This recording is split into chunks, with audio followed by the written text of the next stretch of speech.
Dana White isn't a big fan of the idea of sending UFC champion Alex Pereira to boxing. Poatan is currently set to return to the octagon this Saturday night in Salt Lake City. Back for the first time since a knockout victory over Jiri Prochazka in June, Alex Pereira will face fellow striker Khalil Rountree Jr.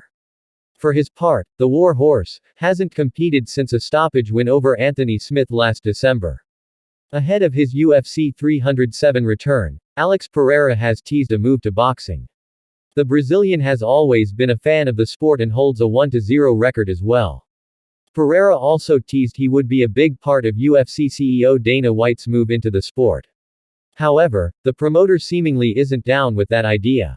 Speaking in a recent interview with Kevin Iole, Dana White was asked about Alex Pereira's boxing comments. There, the executive admitted that he's not a big fan of the Brazilian leaving the UFC.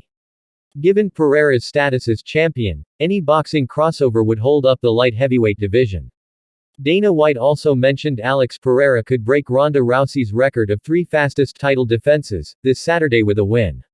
Rowdy previously made 3 defenses in the span of 189 days, while Poatan would be at 175 days.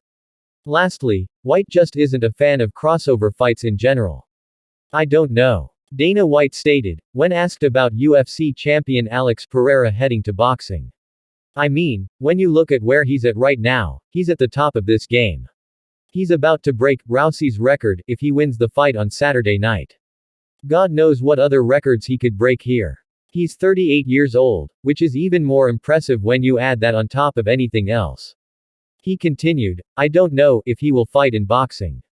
I'm not even thinking about that kind of stuff. I'm not thinking about crossover fights. I hate crossover fights. I respect the fact that he wants to do it. I know there's tons of other fights that probably want to do it. But I want everybody to stay in their own lane.